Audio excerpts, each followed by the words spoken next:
Balik lagi sama Eke di Kacamata Foni. Hari ini sekalian nanti gua review tempat ini. Kita lagi ada di Bandung ya, di Critical 11. Apa ya, kayak food court gitu ya, tapi tempatnya asik banget, sumpah gitu ya. Tadi kita datang, masuk, bayar hanya 10.000. Kalau lewat gua 20.000. Asik Ya. Itu teh cuma uang masuknya doang ya? Uang masuknya doang. Jadi Bayar. nanti masuk tuh nanti kita turun. Kata tadi kita pakai seluncuran ya. Nanti ada di bawah ini seluncuran. Terus ada kayak food stall gitu. Ada gelato. Tadi gue lihat Ya, ada jus, lah. tenannya. Terus ada bakso gitu. Nah hari ini gue ditemani dengan yang punya tempat ini. Bagaimana Bu? Saya jadi gimana ya? Mau welcome Anda semua. Kami bukan kembar, tapi nama kami depannya hurufnya sama. Foni dan Fiona. Oh iya, Gitu. benar. Iya, double V. Double V, P lagi belakangnya. P, kita ada Sunda kita namanya. Ya hari ini kita mau mengupas tuntas seorang Fiona. Gitu. Udah lama kepengen banget bikin vlog bareng sama Fiona, baru sampai hari ini.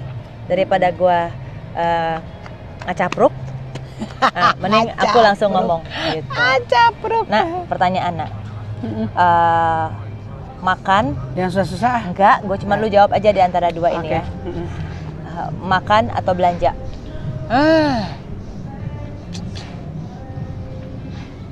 Lama amat. Belanja apa dulu maksudnya? Ya, pokoknya shopping ke mall gitu.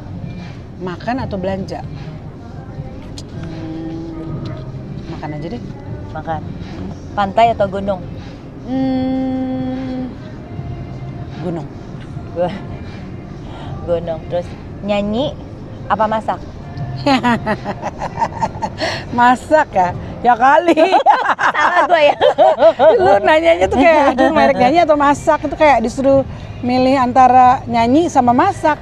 Ya nyanyi Ya lah. nyanyi lah. Salah gue. Ya, lo, Terus lu SMA apa SMP? lulus SMA. Enggak, lu mendingan di waktu masa SMA apa SMP? Oh, SMP kayaknya. Kenapa? Karena di Bandung. SMA lu di mana? Jakarta. Jadi lu lahir di mana? Bandung. Oh, di Bandung. Gue di Bandung, SD Bandung. TK, SD, SMP. Pokoknya sampai 15 tahun di Bandung. Terus pindah. Di mana SD? Paulus ya? SD, TK, SD Paulus 3, Bandung, Jalan Lombok.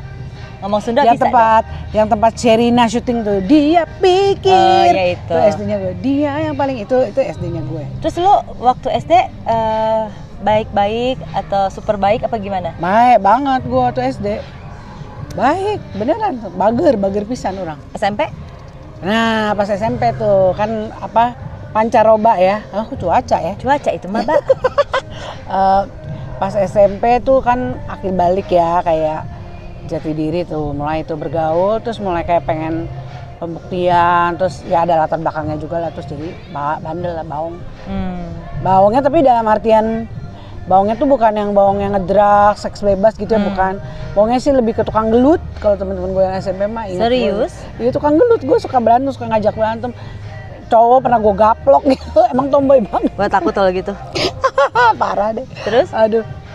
SMP tuh gue inget dulu ada kisah pas gue udah bertobat ya.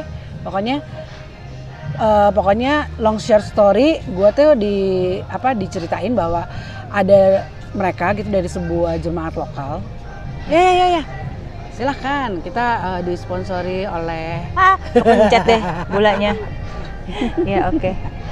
Disponsori oleh ideologi. Ya kepencet loh, gimana? Iya, nggak apa tisu. Ya. Terus? Oke, jadi diceritain bahwa pas dia tahu gue bertobat tuh, terus dia inget kisah dia itu pernah berdoa buat kayaknya ada pemandangan, coba kita lihat dulu ini. Kapal. Wah, helikopter. Coba dong.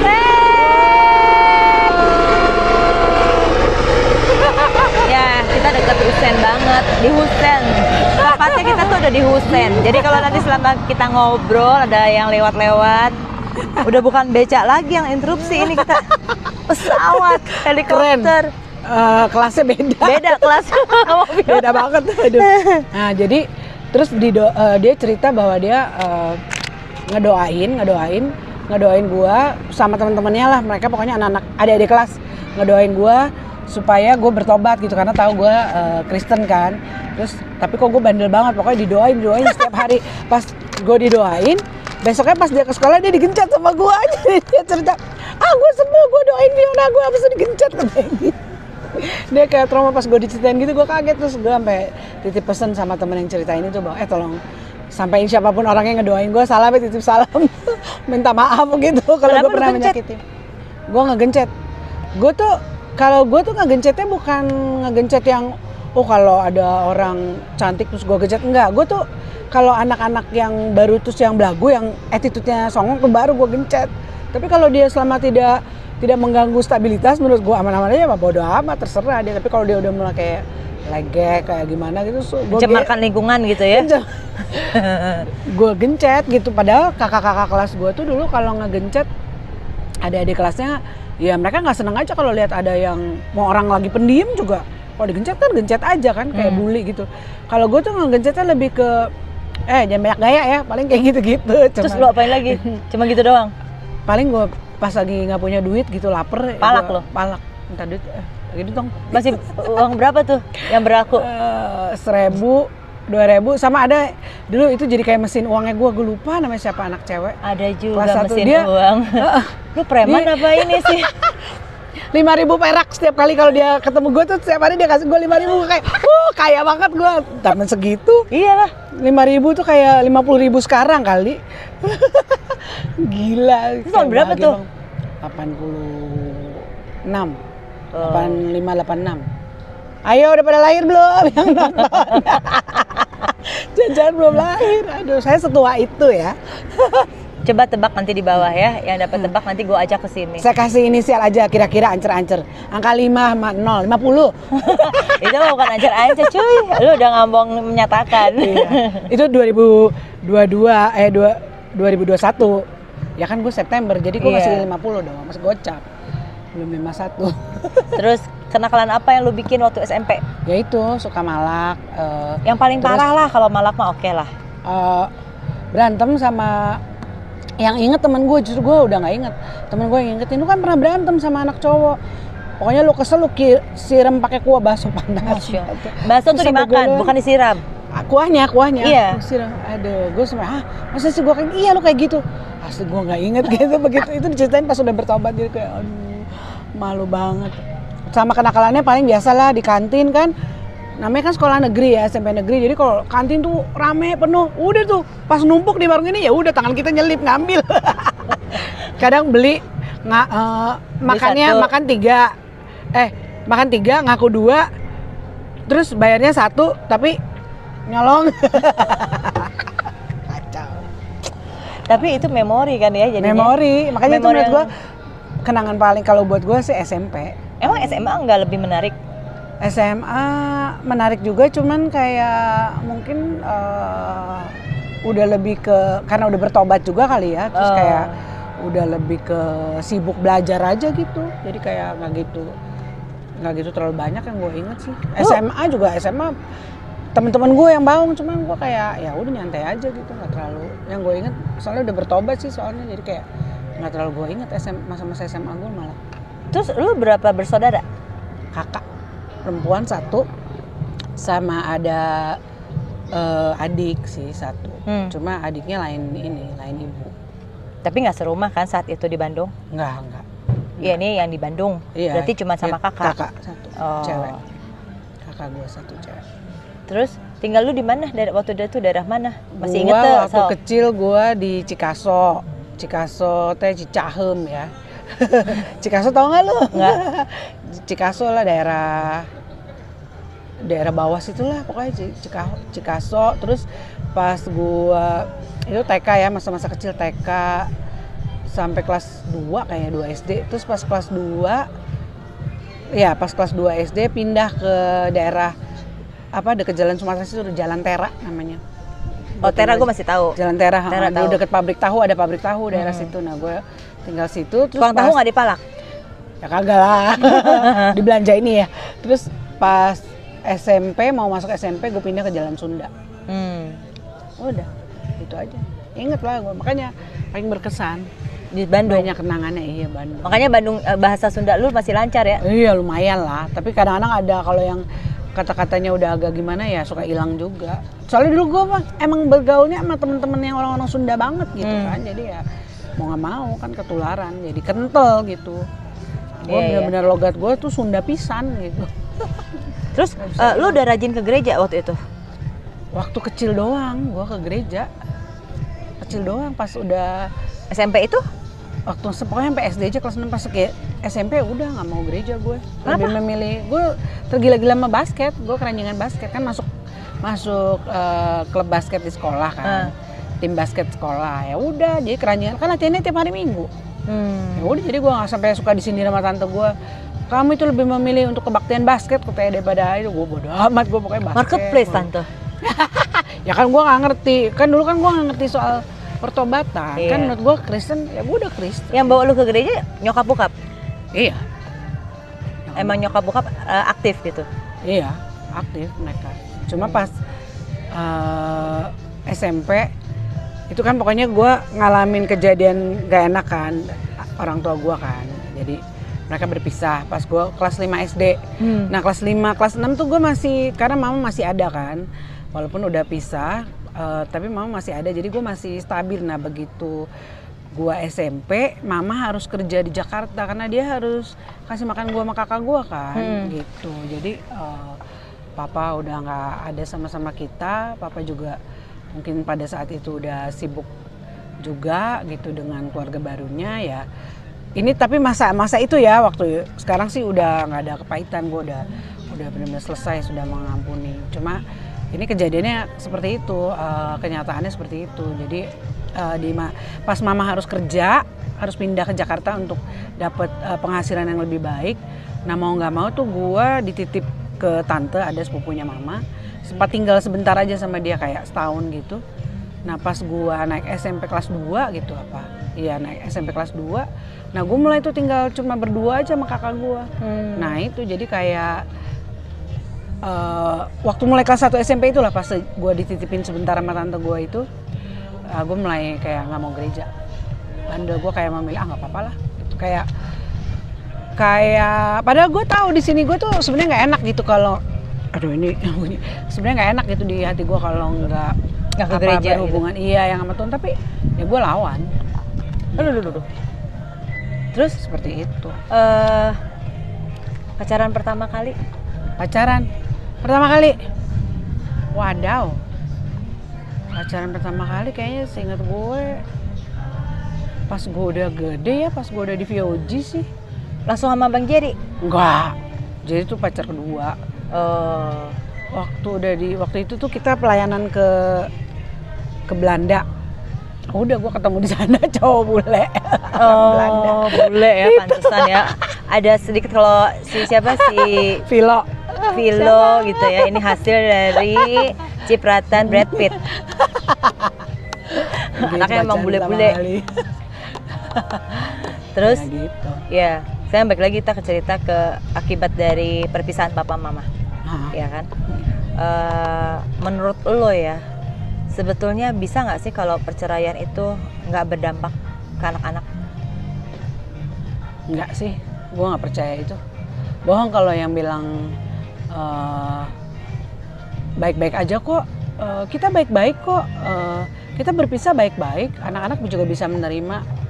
Bohong, karena menurut gue emang lo tahu hati anak lo, sekenal-kenalnya lo sama anak lo nggak tahu hatinya mereka. Tetap lo tidak akan bisa menyelami karena mereka itu ada kekosongan yang nggak bisa diisi kecuali sama keberadaan Tuhan dan orang tuanya gitu menurut gua. Jadi kalau salah satu dari orang tuanya itu kan karena orang tua itu ayah dan ibu itu adalah cinta pertama dalam hidup seorang anak kan. Gitu. Jadi waktu salah satu memutuskan untuk pergi meninggalkan itu kan kayak ada yang hilang. Jadi bohong kalau bilang akan jadi anak yang baik-baik aja. Kita berusaha untuk jadi baik-baik itu kita memutuskan. Iya. Tapi sebenarnya kalau boleh jujur di hati kecil itu wow sakitnya luar biasa dan sembuhnya bisa lama. Gua itu sembuhnya lama loh, baru bisa sembuh bener-bener waktu belum lama kok, pas bener-bener yang sembuh total itu pas papa sakit, yang bener-bener dia minta maaf, pemulihan bener-bener dia minta maaf. Itu kayak masih baru banget 2020 awal, pas baru awal COVID. Nah, Gitu. waktu pertama ini bukan untuk membuka aib bukan, cuman kita pengen share aja biar pengalaman Fiona ini bisa sedikitnya jadi berkat buat yang merencanakan perceraian. Iya, Ya, benar. untuk berpikir ulang jangan sampai terjadi ya nak. Wah Gitu. kalau bisa sih. Jadi aku lagi mencoba untuk menggali Fiona untuk berbagi bagaimana dia bisa mengatasi itu, karena banyak juga teman-teman aku yang nggak berhasil mengatasi itu. Iya. Rasa sakit ketika Iya. papa mama bercerai dampaknya jadi kemana-mana sampai ke bawah ke dalam area rumah tangganya mereka. Iya, Gitu. pasti. Nah, jadi gua mau nanya, perasaan apa pertama yang lo rasain ketika lo dikasih tahu mereka berpisah? Jadi gue waktu itu yang gue masih inget banget, gue umur 11 tahun. Nah papa gue sendiri yang bilang sama gue bahwa dia udah gak bisa sama mama gue lagi. Karena dia memutuskan untuk berpisah sama mama gue. Dan pokoknya intinya tuh dia memutuskan untuk berpisah aja ya. Gue gak bisa bilang di sini. Dan itu tuh bikin gue nangis gitu. Karena gue dikumpulin, gue, kakak gue, terus papa gue. Ada beberapa orang lah gitu. Terus pokoknya gue masih inget banget itu, soalnya gue kan 11 tahun ya, gue cuma bisa nangis pas papa ngomong gitu. Gue cuma bisa nangis sambil ngunyah permen karet tuh, gue masih inget banget. Mana bisa itu lagi nangis terus ngunyah Ngunyah permen karet. nangis. Sampai gue dia balen karena 11 tahun kan kayak bingung, nggak tahu, nggak ada pegangan. Mesti ngadepin diomongin kayak gitu sama orang dewasa, terus gue nggak tahu ngeresponnya gimana, gue cuma bisa petok gitu, balonnya pecah dia lagi karena kayak nervous gimana sih, kayak stres Iya. gitu. Itu bahkan Kaget. gue inget deh, gue jadi keinget lagi itu sampai berdampak ya ke psikis gue pas gue kelas 6. Wah gila nih kalau gue ceritain malu sih sebenarnya, tapi nggak apa-apa sih. Itu bisa ada satu kejadian ya, entah kenapa itu kayaknya nggak sadar, mungkin kerekam di alam bawah sadar ya. Itu kalau teman-teman SD gue yang nonton sih mungkin mereka inget, bisa ketawain gue juga sih. Kalau ada yang masih ada juga teman gue yang SD yang udah almarhum. Itu gue bisa pernah satu kejadian 2 kali berturut-turut kalau nggak salah, lagi ujian. Ngompol gue, ngompol di kelas 6 loh. Ujian tiba-tiba gue nggak bisa ngendaliin itu. Nervousnya itu. Nggak bisa ngendaliin air kencing gue kayak ketakutan, takut untuk ngomong mau pamit izin ke toilet, ketakutan gue sama guru, gue kayak diterpa rasa takut gitu. Duh gimana nih, boleh nggak ya, padahal udah nggak tahan ujian, karena gue nggak tahan, nggak bisa tahan, gue ngompol. Kayak gitu kalau inget, ya ampun malu banget tuh dulu, tuh kayak begitu. Iya. Itu kayaknya nggak sadar, Iya, nggak sadar di alam pasti. bawah sadar. Jadi gue bingung kenapa gue bisa gini. Karena ekspresi yang nggak bisa terkendalikan, nggak bisa Kayaknya. keungkapin. Iya, gue juga kayaknya, gue mikir gitu kayaknya.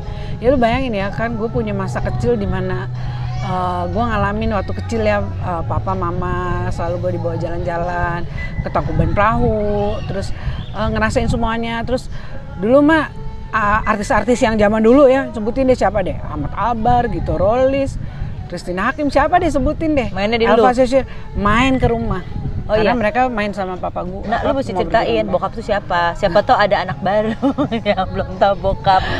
Papa saya namanya Benny Likumahua. Kalau pernah tahu, dia adalah musisi jazz senior almarhum. Beken banget Punya itu. ya pada masa itu Pada ya. masa itu, Ada iya. terus ada adiknya penyanyi namanya Utha Likumahua gitu. Jadi memang Ke puncak. ya, atau asmara. engkau datang Iya. ketika esok kan masih ada, itu kan lagu Muta. Jadi ya emang besar bertumbuh dengan Musisi. ya itu musisi yang artis-artis tuh biasa datang main ke rumah. Kita rumahnya cuma tikeran doang gitu, cuma mereka seneng nongkrong. Ya gimana sih, anak-anak muda kan mereka pada masa itu, dan gue masih kecil belum sekolah, tapi gue masih inget tuh memori-memori itu.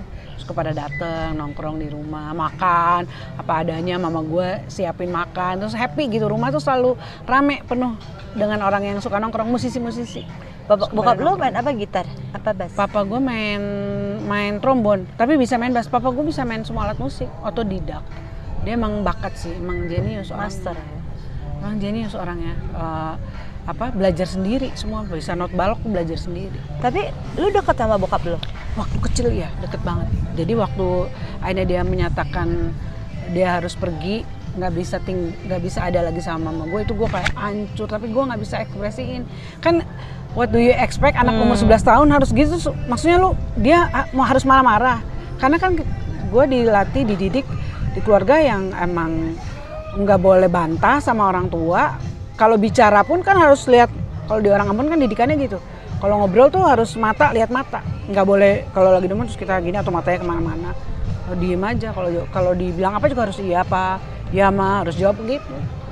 Kalau dipanggil nggak boleh nyaut yang ha gitu, nggak boleh, harus ya gitu. Iya pak, itu iya aja tuh nggak boleh iya doang, cuma iya pak, iya ma, harus gitu-gitu. Jadi terlatih kayak gitu, terus tiba-tiba dikasih tahu bahwa nggak bisa, wah itu kayak nggak bisa apa-apa kan, gelagapan, terus nggak tahu mesti gimana. Harus terima kabar itu langsung. Bokap pamitan secara khusus sama lu nggak? Enggak sih, cuman itu yang gue ingat, doang. memori itu. Terus udah tiba-tiba abis itu, setelah itu gue tahu udah, mama cuma bilang mama ngurus ke pengadilan perceraian mereka, udah. Terus gue cuma tahu udah, jadi papa gue udah nggak sama gue, itu hancur banget gitu.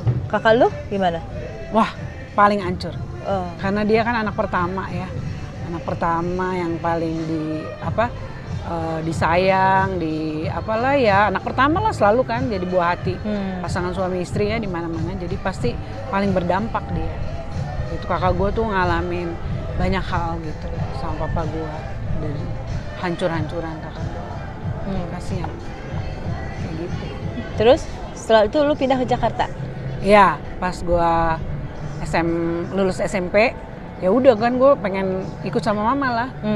Ya gue memilih deket sama mama ya. Di Bandung gue udah nggak punya, ada keluarga, ada kayak tantenya mama gitu ya, jadi opa oma adik kakak gitu. Cuman kan gue pikir gue mendingan deket sama mama lah gitu ya. Udah, terus gue pindah ke Jakarta. Umur berapa jadi lu ke Jakarta? Oh enggak, sorry, justru bukan, gue pindah ke Jakarta bukan deket sama mama, justru diajak papa, suruh tinggal sama papa.